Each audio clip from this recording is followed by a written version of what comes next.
Hello everyone.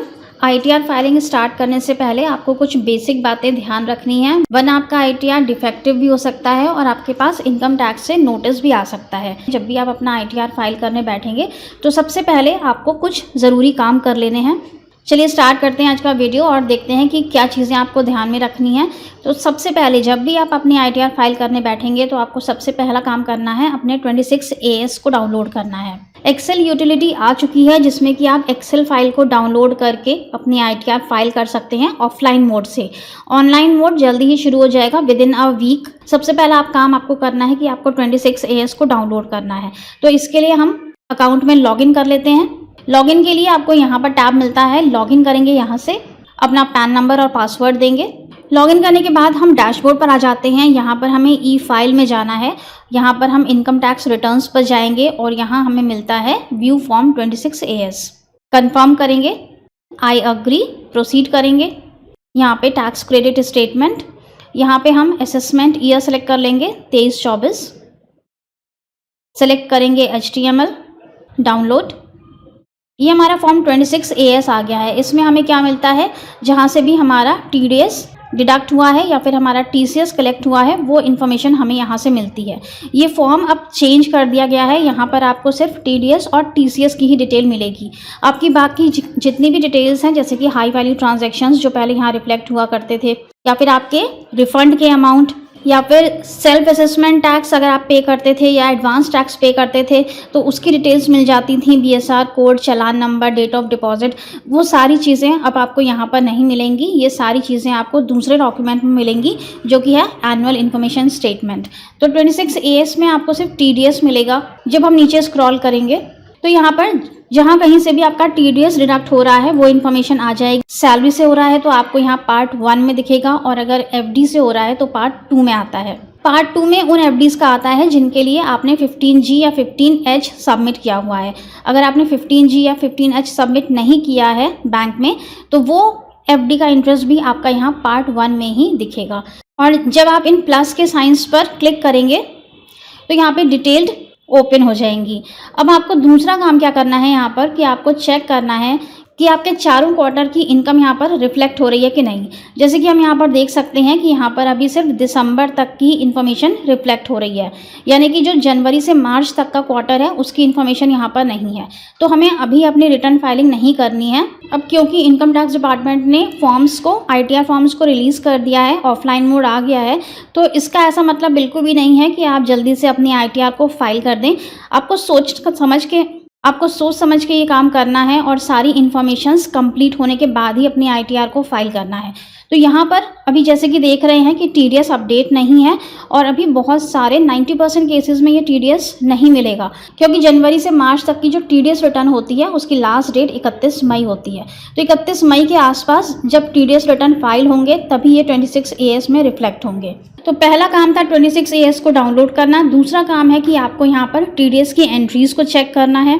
इसी तरह से हम ये दूसरा हेड जब ओपन करते हैं तो यहाँ पर ये FD का इंटरेस्ट है। FD के इंटरेस्ट में भी हम देख सकते हैं कि सिर्फ दिसंबर तक की एंट्रीज दिख रही हैं यहाँ पर, और जनवरी क्वार्टर का यहाँ पर अभी नहीं आया है। तो मतलब कि TDS यहाँ पे अपडेट नहीं है, इसलिए हम अभी आईटीआर फाइलिंग नहीं करेंगे। इसके बाद तीसरा काम करना है, आपको AIS को डाउनलोड करना है। AIS को कैसे डाउनलोड करते हैं, तो फिर से हम डैशबोर्ड पर जाएंगे। डैशबोर्ड में सर्विसेज में आपको मिलेगा एनुअल इन्फॉर्मेशन स्टेटमेंट, प्रोसीड। अब हम यहाँ AIS पे क्लिक करेंगे। अब ये फाइनेंशियल ईयर 22-23 का AIS है। यहाँ पर आपको समरी फॉर्म में मिलेगा और यहाँ पर आपको डिटेल फॉर्म में मिलेगा। समरी फॉर्म में क्लिक करेंगे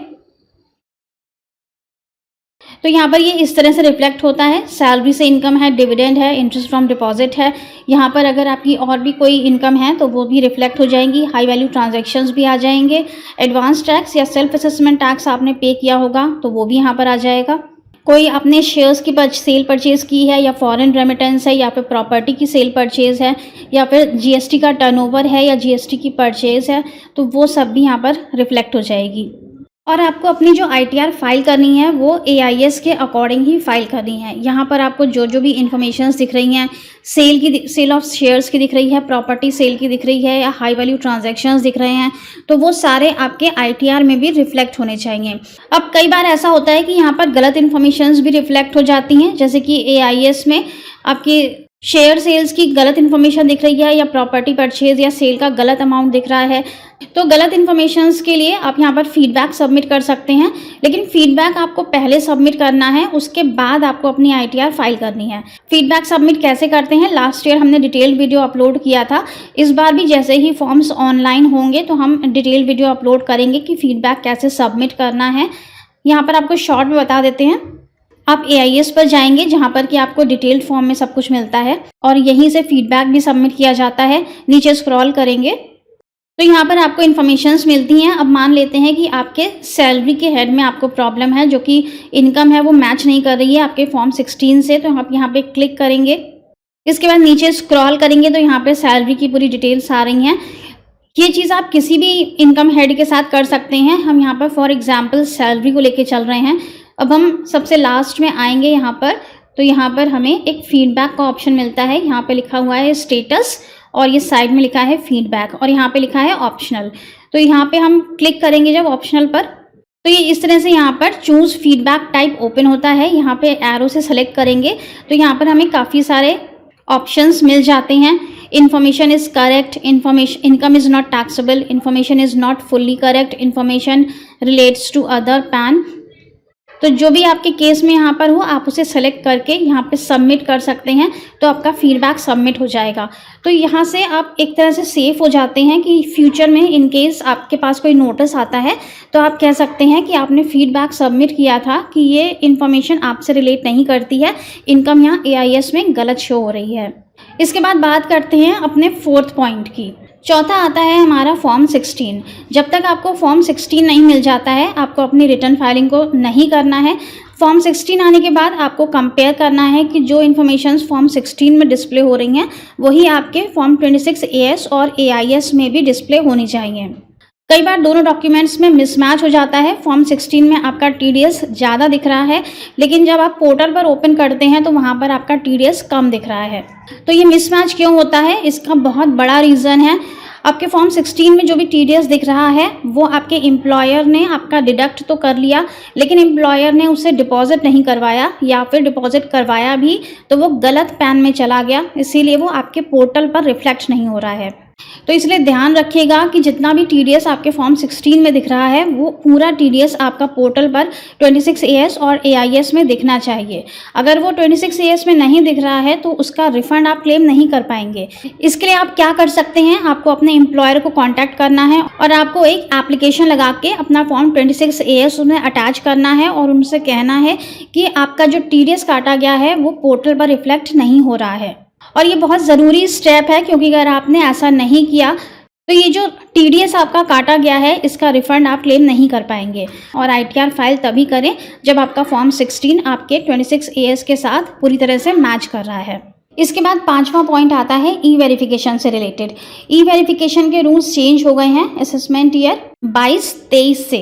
असेसमेंट ईयर 22-23 से चेंज हो गए थे ई-वेरिफिकेशन के रूल्स। और क्या हो गए थे कि पहले हमारे पास 120 डेज़ का टाइम रहता था ITR अपलोड करने के बाद ई-वेरीफाई करने के लिए, लेकिन अब ये 120 डेज़ का टाइम नहीं मिलेगा आपको। अपनी ITR अपलोड करने के बाद आपको उसे 30 डेज़ के अंदर ई-वेरीफाई करना है। 30 डेज़ में ई-वेरीफाई नहीं करने पर आपकी रिटर्न इनवैलिड हो जाएगी। और अगर आपने विद इन ड्यू डेट ई-वेरिफिकेशन नहीं किया तो आपको बिलेटेड ITR फाइल करनी पड़ेगी, जिस पर कि सेक्शन 234F के अंदर पेनल्टी भी लग सकती है। 1000 रुपये से लेकर के 5000 रुपये तक की पेनल्टी है जहां पर, तो वो आपको पे करनी पड़ सकती है। इसलिए ITR अपलोड करते ही 30 दिनों के अंदर आप उसे ई-वेरीफाई ज़रूर कर लीजिए। इसके बाद हमारा छठा पॉइंट क्या है कि आपने जो भी एडवांस टैक्सेस का पेमेंट किया है या सेल्फ असेसमेंट टैक्स का पेमेंट किया है उनकी रिसिप्ट्स को आपको डाउनलोड करके रख लेना है जब भी आप ITR फाइल करेंगे, क्योंकि कई बार ऐसा होता है कि आपने जो भी पेमेंट किया है वो आपका गलत रिफ्लेक्ट होता है AIS में।